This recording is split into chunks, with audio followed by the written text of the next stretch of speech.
भोला सुबह सुबह अपने कुल्हाड़ी को लेकर जंगल की ओर जाने लगा। भोला रोज लकड़ियां तोड़कर लाता और गांव में जाकर बेचता।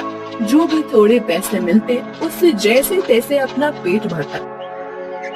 उस दिन जब भोला लकड़ी काटने गया, उसने देखा कि बहुत सारे पेड़ पहले से ही कटे हुए हैं। फिर अरे ये क्या, लगता है आज कलुआ मुझसे पहले आकर लकड़ियां तोड़कर चला गया। वैसे भी कलुआ को तो मुझसे बहुत ज्यादा लकड़ियों की जरूरत होती है, इसीलिए आया होगा। चलो अब जंगल के और अंदर जाना होगा। भोला और अंदर चला गया। उसने देखा कि बीच जंगल में बहुत से पेड़ थे। उन पेड़ों को देखकर अरे वाह, यहाँ पर तो बहुत सारे पेड़ हैं। अगले 2 महीनों तक भी रोज लकड़ियाँ काटूं तो भी कम नहीं पड़ेंगी। भोले ने पेड़ काटने के लिए कुल्हाड़ी उठाई। तभी उसने देखा कि ऊपर एक बंदरिया अपने नवजात बच्चे के साथ उस पेड़ पर बैठकर फल खा रही थी। वो बंदरिया इतने प्यार से अपने बच्चे को पकड़कर बैठी थी कि उनका प्यार देखकर भोला रुक गया। ये क्या करने जा रहा था मैं? अगर मैंने ये पेड़ काट दिया, माँ बंदरिया और उसके बच्चे का घर टूट जाएगा। नहीं, मुझे ऐसा नहीं करना चाहिए। शायद इस पेड़ पर बहुत सारे फल हैं, इसीलिए ये बंदरिया यहाँ रहती होगी। चलो मैं कोई ऐसा पेड़ काटता हूँ जिस पर किसी जानवर या पंछी का घर ना हो। भोला और आगे चला गया। उसने अपनी जरूरत के अनुसार लकड़ियाँ काटी और उन्हें बेचने चला गया। ऐसे ही दिन बीतते रहते हैं। भोला रोज उस बंदरिया और उसके बच्चे को देखता। कभी कभी भोला बंदरिया को खिलाने के लिए घर से रोटी भी ले आता। एक दिन जब भोला लकड़ी काटने गया, तब उसने देखा कलुआ उसी पेड़ पर कुल्हाड़ी चला रहा था जिस पेड़ पर उस बंदरिया रहती थी। कलुआ को उस पेड़ को काटते देख, अरे कलुआ, ये क्या कर रहे हो? ये कैसा सवाल है? भगवान ने आंखों की जगह बटन लगाकर भेजा है क्या? दिखाई नहीं देता? लकड़ी काट रहा हूँ। वो तो मैं देख रहा हूँ कलुआ, लेकिन इस पेड़ की लकड़ी क्यों काट रहे हो? किसी और पेड़ की लकड़ी काटो। पेड़ पर देखो, एक बंदरिया का घर है, उसके साथ उसके नवजात शिशु भी है कलुआ। तो क्या हुआ? वो बंदरिया किसी और पेड़ पर चली जाएगी। इतने सारे पेड़ तो हैं। लेकिन कलुआ, लेकिन वेकिन कुछ नहीं। चल निकल जा यहाँ से। आया बड़ा मुझे सिखाने वाला। और सुन, इस पेड़ को तो पूरा मैं ही काटूंगा। ये ध्यान रखना, तुझे चाहिए तो कहीं और चला जा, नहीं तो ये देख रहा है ना कुल्हाड़ी, मुझे जरा सी भी देर नहीं लगेगी इस कुल्हाड़ी को तुझ पर चलाने में। कलुआ पेड़ काटने लगा। भोला बेचारा चाह कर भी कुछ नहीं कर पाया और आगे चला गया। दोपहर के समय जब भोला जंगल से लौट रहा था, तब सपने देखा कि कलुआ ने वो पूरा पेड़ काट डाला था। भोला को बहुत बुरा लग रहा था। तभी उसकी नजर पेड़ के एक बड़े लकड़ी के नीचे गई। वो बंदरिया उस लकड़ी के नीचे मरी पड़ी हुई थी। उसे देख भोला के आंखों में आंसू बहने लगे। भोला को लग रहा था कि शायद उसके बच्चे की भी मौत हो गई है। भोला उस बंदरिया के पास गया। तभी उसने देखा कि बंदरिया ने मरते हुए भी अपने बच्चे को अपने गोद में सुरक्षित रखा था। हे भगवान, तेरी महिमा अपरंपार है। इस बंदरिया ने मरते हुए भी अपने बच्चे को गोद में सुरक्षित रखा है। सच में माँ आखिर माँ ही होती है। लेकिन अब इस बच्चे का क्या होगा? कलुआ भी कितना दुष्ट है। मैंने बताया था उसे इस पेड़ पर इस बंदरिया का घर है, लेकिन उसने मेरी बात नहीं सुनी। फिर भोला ने गड्ढा खोदकर बंदरिया के शव को उस गड्ढे में डाल दिया। फिर उसके बच्चे को अपनी गोद में उठाकर अपने साथ उसे घर ले आया। उस दिन एक बात से भोला अपने छोटे भाई की तरह उस बंदर को साथ रखने लगा। एक दिन भोला लकड़ी काटने गया था। तब क्यों भोला, सुना है तूने किसी बंदर को पाल रखा है? अरे खुद का पेट तो तुझसे भरता नहीं, अब उस बंदर को क्या खिलाएगा? वो वही बंदर है कलुआ, जिसकी माँ के तुम हत्यारे हो। मैंने तुम्हें कहा था कि उस पेड़ पर उस बंदरिया का घर है, फिर भी तुमने वो पेड़ काट दिया। वो बंदरिया पेड़ से गिरकर मर गई। इसीलिए मुझे इंसानियत के नाते उस बंदर को अपने साथ ले जाना पड़ा। अगर मैं उसे नहीं ले जाता तो इस जंगल में ऐसे ही उसकी मौत हो जाती। हाँ, तो तू बड़ा दयावान है ना। सारी दुनिया की इंसानियत और अच्छाई एक तुझ में ही भरी हुई है ना। कलुआ, मेरी तुमसे विनती है कि आगे से तुम कोई भी पेड़ काटते समय थोड़ा ध्यान दो कि किसी जानवर पंछी का घर न टूटे। ये भोला, मैंने पहले भी एक बार तुझसे कहा था कि तू मुझे मत सिखा। जब तूने कुल्हाड़ी हाथ में लेना सीखा था ना, उसके कई साल पहले से मैं लकड़ी काट रहा हूँ। तू कौन होता है मुझे सिखाने वाला? रुक, तुझे अभी मजा चखाता हूँ। ऐसा कहकर कलुआ ने भोला को पीटना शुरू कर दिया।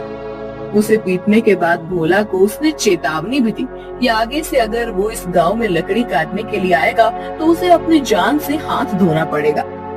बेचारा भोला घर आ गया और बंदर से बात करने लगा। चलो दोस्त, अब इस गांव से हमारा दाना पानी उठ गया है। उस कलुआ ने मुझे पीटकर साफ साफ चेतावनी दे दी है।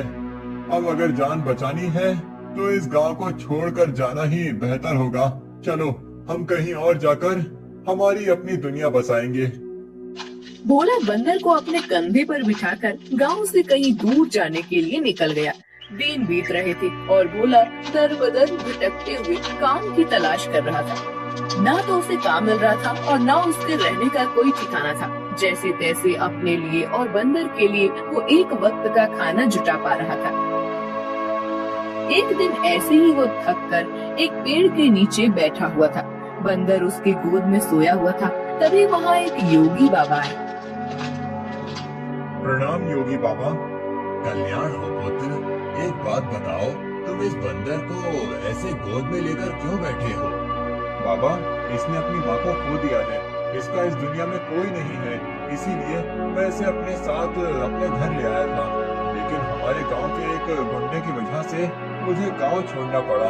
अब मैं काम और सर पर छत ढूंढते हुए दर दर भटक रहा हूँ। पुत्र, तुम्हारा हृदय सच में कोमल है। तुमसे किसी का भी दुख नहीं देखा जाता। तुमने इस अनाथ बंदर की जिम्मेदारी लेकर इसे एक परिवार दिया है। तुम अगर चाहो तो मेरे साथ मेरे आश्रम में रह सकते हो। मेरे आश्रम में मेरे कुछ शिष्य रहते हैं और कई बार कितने साधु भी आते हैं। उनके भोजन और रहने की व्यवस्था की जिम्मेदारी अगर तुम उठाओ तो मुझे बहुत आनंद होगा। ये तो मेरी खुशनसीबी है बाबा। मुझे आपके साथ रहने में सचमुच खुशी होगी। लेकिन बाबा, मेरा ये बंदर भी मेरे साथ आएगा। मैं इसे कहीं नहीं छोड़ सकता। हाँ पुत्र, तुम इसके साथ आ सकते हो। भोला बाबा के साथ उनके आश्रम चला गया। भोला अब योगी बाबा के आश्रम में सफाई, भोजन व्यवस्था, हवन की सामग्री ले आना, बाबा जी के शिष्यों की सहायता करना, ऐसे सारे काम करने लगा। भोला का बंदर हमेशा उसके साथ रहता था। योगी बाबा भोला का काम और उसकी काम के प्रति निष्ठा देखकर खुश थे। बाबा हमेशा अपने बाकी शिष्य और साधुओं से भोला की तारीफ करते थे। बाबा जी का एक शिष्य था मानिक, जो भोला की तारीफ से बहुत जलता था।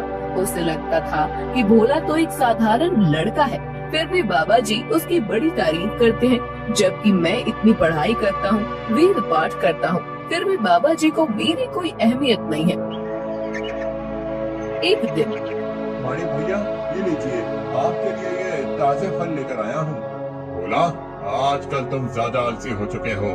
तुम्हें ज्यादा खाना ना पकाना पड़े, इसीलिए तुम ये फल लेकर आते हो। ऐसी बात नहीं है भैया, वो बाबूजी ने आज सबको फलहार करने को कहा है, इसीलिए मैं फल लेकर आया था।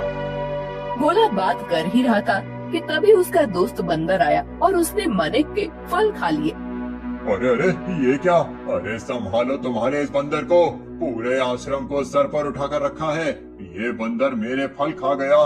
भोला, अभी के अभी इस बंदर को भगाओ इस आश्रम से, नहीं तो मैं योगी बाबा से इसकी शिकायत करूंगा। मानिक भैया, मैं आपसे माफी मांगता हूँ और आपके लिए और फल लेकर आता हूँ, लेकिन मेरे इस भाई को मैं अपने से अलग नहीं कर सकता। मानिक को भोला पर बहुत गुस्सा आया। उसने योगी बाबा से भोला की शिकायत की, लेकिन बाबा जी ने भोला का पक्ष लेकर मानिक को ही सुना दिया और ध्यान मग्न हो गए। आज तो हद हो गई। इसकी वजह से गुरुजी ने मुझे डांटा। इसका कुछ करना ही पड़ेगा, लेकिन इस तरह कि मेरा नाम कहीं न जाए और इसकी छुट्टी हो जाए। कुछ दिन के बाद योगी बाबा को उस गांव के राजा ने अपने राजमहल में आने का आमंत्रण दिया। योगी बाबा अपने शिष्यों के साथ भोला को लेकर राजमहल चले गए। राजा ने उनकी बड़ी आओ भगत की।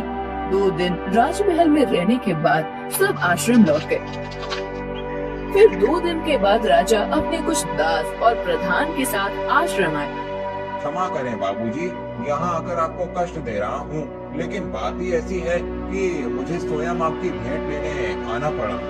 कोई बात नहीं, आपके आने का कारण बताइए। समझ नहीं आ रहा कैसे कहूँ बाबूजी, 2 दिनों से हमारी महारानी का नवलखा हार कहीं गुम हो गया है। समझ नहीं आ रहा कि कहाँ गायब हो गया। साफ साफ बताइए कि आप क्या कहना चाहते हैं। क्या हमारे जाने के बाद से वो हार गुम हुआ है? सच कहूँ तो हाँ। मतलब हम में से किसी ने वो हार चुराया है, ऐसा कहना है आपका? नहीं बाबूजी, मैं आप पर शक करने का पाप नहीं कर सकता, लेकिन महारानी की वजह से मुझे यहाँ पर आना पड़ा। महाराज, आपके यहाँ आने की वजह से मुझे कोई आपत्ति नहीं हुई, लेकिन मैं अपने सारे शिष्यों को अच्छे से जानता हूँ। मेरे शिष्यों में से कोई भी चोरी जैसा पाप नहीं कर सकता। फिर भी अगर आपको तसल्ली ना हो तो आप सबकी तलाश ले सकते हैं। राजा के साथ आए हुए दासों ने सबकी तलाशी ली। तब उन्हें भोला की झोली में वो 9 लाख हार छुपाया हुआ मिला। वो भोला को पकड़कर ले गए। छोड़ो मुझे, मैंने कुछ नहीं किया है। बाबूजी, मैं सच कह रहा हूँ, मैंने चोरी नहीं की। भोला, तुमने चोरी की है? मैं सोच भी नहीं सकता था कि तुम इतनी गिरी हुई हरकत कर सकते हो। नहीं नहीं मालिक भैया, मैं सच कह रहा हूँ, मैंने कुछ नहीं किया। मैंने उस हार को देखा भी नहीं था। बाबूजी, ये लड़का रंगे हाथों पकड़ा गया है। अब मैं कुछ नहीं कर सकता। मुझे इसे सजा दिलाने के लिए महल लेकर जाना होगा। बाबूजी, मुझे बचा लीजिए, मैंने सच में कुछ नहीं किया। आप मुझे जानते हैं, मैं चोरी के बारे में सोच भी नहीं सकता। बुरे से बुरे वक्त में भी मैंने चोरी नहीं की, तो अब क्या करूँगा? मेरा विश्वास कीजिए। राजा के दास भोला को ले जाने लगे। तभी उनके पीछे से आवाज आई। रुकिए, मेरे भाई ने चोरी नहीं की है। सबने पीछे मुड़कर देखा। भोला का बंदर पीछे खड़ा होकर बोल रहा था। महाराज, मेरे भाई ने चोरी नहीं की है। ये हार किसी ने जानबूझकर उसके झोले में डाला है। ये क्या? ये बोलने वाला बंदर? हाँ, मैं एक बोलने वाला बंदर हूँ। मेरे बचपन से लेकर भाई मुझसे बात करते आए हैं। ये रोज मुझसे ढेर सारी बातें करते हैं। उन्हें बोलते हुए देख और उनकी बातें सुनकर ही मैंने बोलना सीखा है। मैं दावे के साथ कह सकता हूँ, मेरे भाई ने चोरी नहीं की है। अच्छा, तो तुम दावे के साथ कह रहे हो, तो तुम्हें ये भी पता होगा कि ये हार जानबूझकर इसकी झोली में किसने डाला? हाँ, मुझे पता है। इस माणिक ने मेरे भाई के झोले में वो हार डाल दिया था। क्या तुम सच बोल रहे हो? नहीं नहीं बाबूजी, ये झूठ बोल रहा है। मैंने सच में चोरी नहीं की है। तुम्हारी लड़खड़ाती हुई जुबान ने सब सच कह दिया है माणिक। मैं कभी सोच ही नहीं सकता था कि तुम ऐसा करोगे। सच सच बताओ, तुमने चोरी क्यों की?